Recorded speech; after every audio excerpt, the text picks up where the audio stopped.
Hello guys, today I'm going to talk with ChatGPT of a voice version. So let's talk with the ChatGPT and I'm gonna share my experience with you guys and I hope you will get it while I will talk the ChatGPT. You will get it how he or she is responding.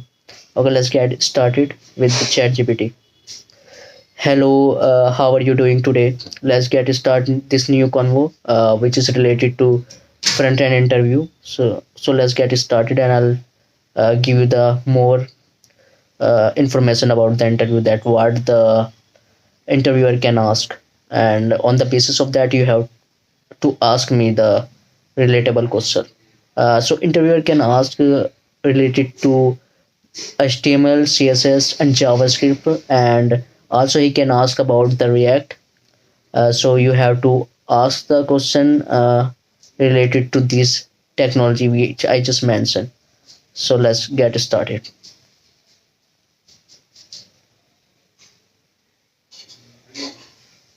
Sounds great. Let's dive right in. I'll ask a question from each of the areas you mentioned: HTML, CSS, JavaScript, and React, so that you're well prepared for the interview. Question 1, Mel.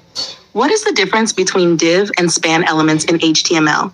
When would you use each one? Feel free to take your time to explain. So div and span is element of HTML. Div is a block level element. It's mean every time we use div, it start from the next line. Means it take the whole width of the browser, but the span doesn't take the complete width of the browser. It's a inline element. It takes only that much value which require. Like if the content is this much, so it's only take that this much width.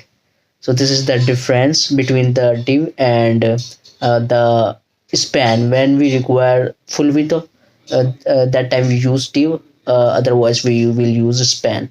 I hope this is the correct answer. If it is not, you can improve it or give your suggestion where I was wrong.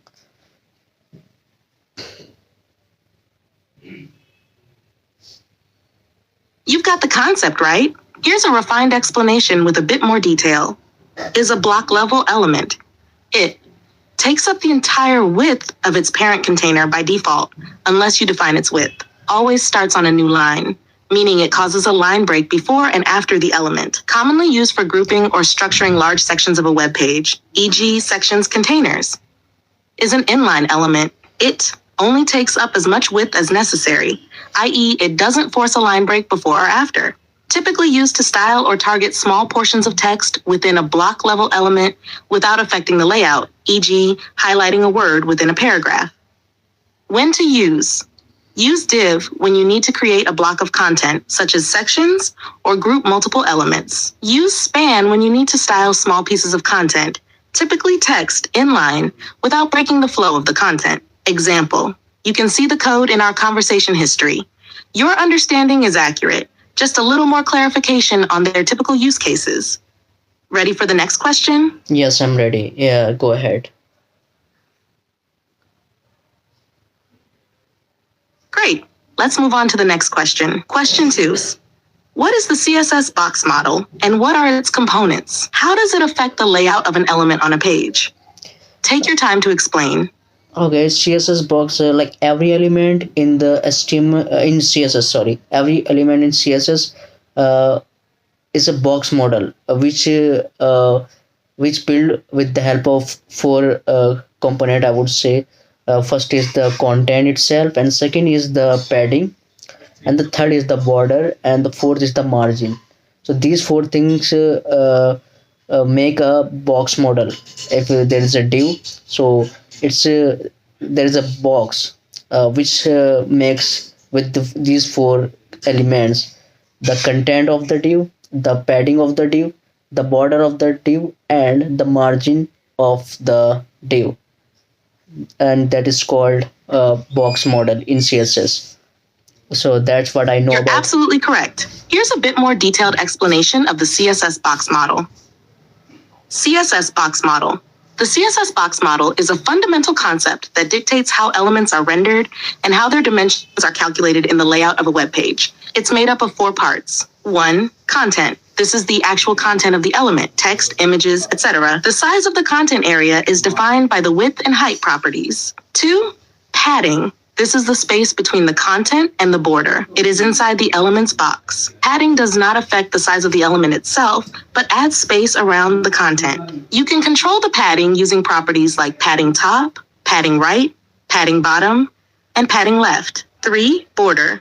Surrounding the padding, if any, the border is a line that wraps the content and padding. You can define the style, width, and color of the border using the border property. 4. Margin. The outermost part of the box. The margin creates space outside the border, separating the element from other elements. Like padding, margin does not affect the element's width or height, but controls spacing between elements. Visualizing the box model. You can see the code in our conversation history. How it affects layout. The box model affects the total space an element occupies on the page. For instance, width and height. The width and height properties define the content area. When you apply padding, border, and margin, these properties add to the total space the element occupies. If you're working with a box that has padding, border, and margin, the total width of the element will be total width equal content width plus padding plus border plus margin. Example. You can see the code in our conversation history. In this case, the content area will be 200px wide. The total width will be 200px content plus 10px left padding plus 10px right padding plus 5px left border plus 5px right border equals 230px. The margin will add 15px of space around the element, but it won't affect the element's size directly. Your explanation is correct, just expanding a little on the usage and layout impact of the box model. Ready for the next one? Yes, I'm ready for the next one, so go ahead and ask me the next one. Awesome. Let's move on. Question JavaScript. What are closures in JavaScript? Can you explain with an example how closures work and how they are used in practice? Okay, I can explain you what closure is. When we have the function, and there's a function inside, there's another function inside this function, and it is written that the function, and when we call it, we can use the variable defined in the outer function. You're on the right track. Let's refine the explanation. Closure in JavaScript. A closure is a feature in JavaScript where a function can remember. So as you see that is working, the ChatGPT is working good while I'm talking with the ChatGPT. But the thing is that while I'm trying to explain a topic, he's interrupting in between. But you can tell it to the ChatGPT that you are interrupting, or while I'm explaining a topic, so he will act according to your instruction. What will you provide him? So he will work, or she will work. She actually, I would say she, because the voice is like a male, female. So she's a female right now. And yes, you can tell it that you are explaining a topic too much, as you may observe that the ChatGPT is explaining a topic is too much. We don't need that much explanation. You can tell it to ChatGPT that you don't need to do this. You just have to explain a little bit, not that much. So the ChatGPT then work that way. Yeah, it is fun. You can talk with ChatGPT, whether it is your interview or you just want to improve your communication, and you don't have much people to talk, maybe you hesitate with the people to talk. So you start from here, and it will work awesome, I would say.